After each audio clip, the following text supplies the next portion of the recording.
महाराष्ट्राचे माजी मुख्यमंत्री उद्धव ठाकरे आणि मध्य प्रदेशचे माजी मुख्यमंत्री दिग्विजय सिंह यांच्यात मातोश्रीवर सुमारे 25 मिनिटं चर्चा झाली।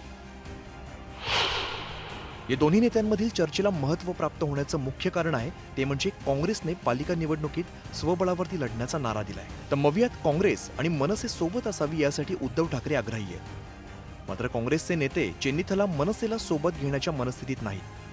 परिणामी राजकीय संकटातून मार्ग काढण्यासाठी प्रयत्न सुरू झालेत अशी चर्चा सुरू झाली आहे। एकंदरीतच दोन्ही नेत्यांच्या भेटीतील चर्चेचा निरोप दिग्विजय सिंह यांच्याकडून पक्षश्रेष्ठींना कळवला जाईल असं सांगितलं जात आहे। मला माहीत नाही, मी आता साहेबांकडे चाललेलो आहे। तिकडून जाऊन आलो असतो तर मी त्याच्यावर बोललो असतो, परंतु मी आता साहेबांना भेटायला चाललेलो आहे। ज्या नगरपालिका निवडणुका मागच्या 2 तारखेला झाल्या याच्या संदर्भातली सगळी माहिती देण्यासाठी मी साहेबांना भेटायला चाललेलो आहे। दिग्विजय सिंह यांच्या माध्यमातून चेन्नीथलांची भूमिका बदलण्यासाठी दिल्लीतून प्रेशर आणता येईल का अशी चाचपणी केली जाते। त्यासाठी दोन्ही माजी मुख्यमंत्र्यांची जुनी ओळख कामी येऊ शकते।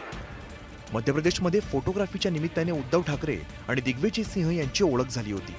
ही ओळख नंतर दृढ झाली।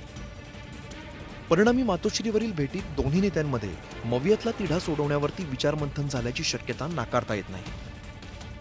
दिग्विजय सिंगजी भारतातले एक नेते आहेत, अनेक दिवस मुख्यमंत्री मध्य प्रदेशचे राहिलेले आहेत आणि सर्वांशी त्यांचे देशभरातल्या लोकांशी सलोख्याचे संबंध आहे आणि त्या अनुषंगाने त्यांनी ही भेट घेतली। उद्धव ठाकरे आणि राज यांच्या पक्षाच्या युतीची अजून अधिकृत घोषणा झालेली नाही, तर काँग्रेसने आधीच मनसेला मवियात घ्यायला विरोध करत स्वबळाचा नारा दिलाय।